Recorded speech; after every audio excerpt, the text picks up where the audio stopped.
Hello friends, ഈ തണുപ്പടിക്കുമ്പോൾ നമ്മൾ എന്തിനാണ് ഇങ്ങനെ വിറയ്ക്കുന്നത്? ഇതിന്റെ പിന്നിൽ വലിയൊരു സയന്റിഫിക് കളിയുണ്ട്. നമ്മുടെ ശരീരത്തിന്റെ നോർമൽ ടെമ്പറേച്ചർ എന്ന് പറയുന്നത് ഏകദേശം 37 ഡിഗ്രിയാണ്. പുറത്ത് തണുപ്പ് കൂടുമ്പോൾ ഈ ടെമ്പറേച്ചർ കുറയാൻ തുടങ്ങും. അപ്പോൾ തലച്ചോറിലെ ഹൈപ്പോതലാമസ് പെട്ടെന്ന് ഉണരും.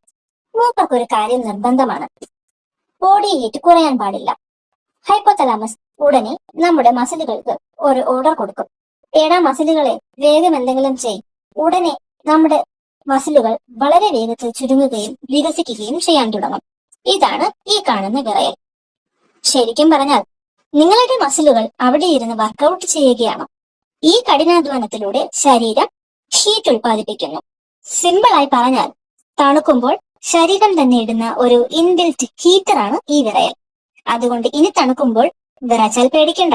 നിങ്ങളുടെ ബോഡി നിങ്ങളെ രക്ഷിക്കാൻ വേണ്ടി ജിമ്മിൽ പോയതാണെന്ന് കരുതിയാൽ മതി. ഈ അറിവ് ഇഷ്ടപ്പെട്ടെങ്കിൽ ലൈക്ക് അടിക്കാനും സബ്സ്ക്രൈബ് ചെയ്യാനും മറക്കണ്ട. അടുത്ത വീഡിയോയിൽ വീണ്ടും കാണാം. ബൈ.